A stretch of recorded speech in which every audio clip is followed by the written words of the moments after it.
নমস্কার দর্শক বন্ধুরা, আজ আমি পটল আলুর দো পেঁয়াজার রেসিপি আপনাদের সঙ্গে শেয়ার করছি। খেতে দুর্দান্ত স্বাদের হয়। অবশ্যই আপনারা বাড়িতে একবার রেসিপিটা ট্রাই করবেন। দেখুন দেখতে কতটা লোভনীয় হয়েছে, খেতেও কিন্তু তেমনই সুস্বাদু।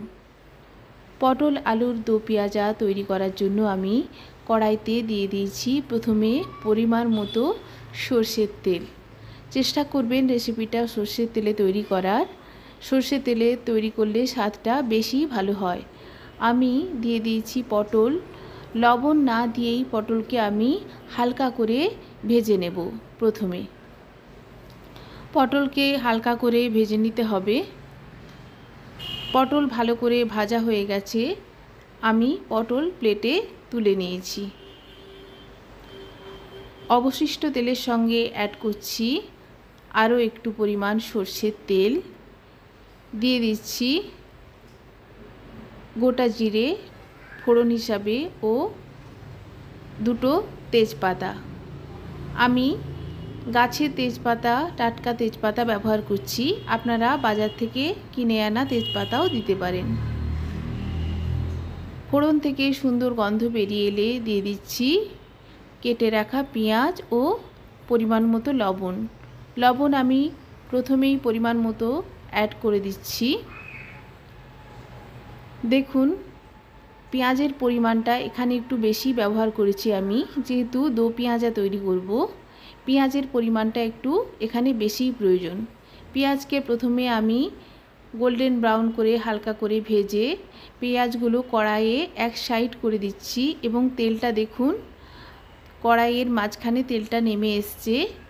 দিয়ে দিচ্ছি সেই স্থানে 1 চামচ মতো রসুন বাটা।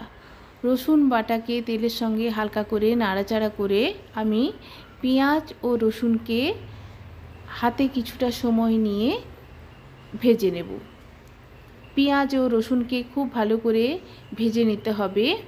পেঁয়াজ ও রসুন ভালো করে আমার ভাজা হয়ে গেছে। দিয়ে দিচ্ছি আলু। লবণ আর এই পর্যায়ে আমি অ্যাড করব না, যেহেতু প্রথমেই আমি পরিমাণ মতো লবণ পেঁয়াজের সঙ্গে অ্যাড করে দিয়েছি। আমি পেঁয়াজের সঙ্গে মিনিট 2 নাড়াচাড়া করে দিয়ে দেব ঢাকা। গ্যাসের ফ্লেমটা লোতে করে ঢাকা দিয়ে নিয়েছি। এরপর বাটিতে নিয়ে নিয়েছি 1 চামচ মতো জিরে গুঁড়ো, 1 চামচ মতো ধনে গুঁড়ো, 1 চামচ মতো হলুদ গুঁড়ো, 1/2 চামচ মতো লঙ্কার গুঁড়ো। একটু জল দিয়ে আমি একটা মশলার পেস্ট তৈরি করে নেব। দেখুন মশলার পেস্ট আমি তৈরি করে নিয়েছি। মিনিট 3 পর ঢাকা খুলে দিয়েছি।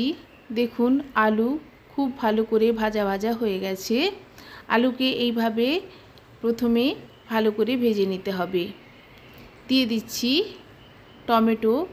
টমেটোকেও নাড়াচাড়া করে নিচ্ছি কয়েক সেকেন্ড।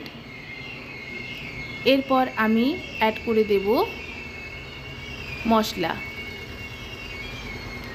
দিয়ে দিচ্ছি 1 চামচ মতো আদার বাটা ও বাটির মশলা। অ্যাড করছি মশলার বাটি ধোয়া জল। জল দেওয়ার পর খুব ভালো করে মশলাকে আমি আলুর সঙ্গে কষিয়ে নেব।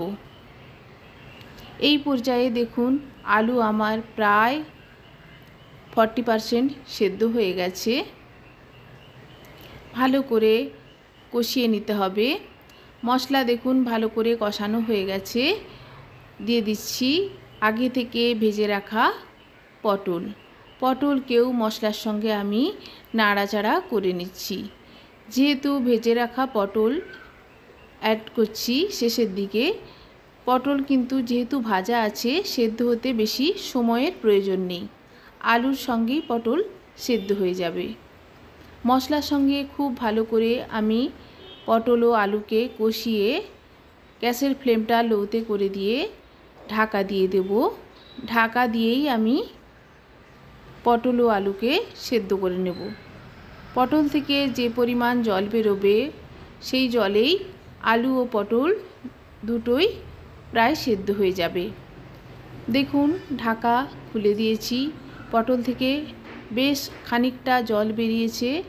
এই জলেই সমস্ত তরকারি আমার সেদ্ধ প্রায় হয়ে গেছে। আবারও আমি নাড়াচাড়া করে নিচ্ছি।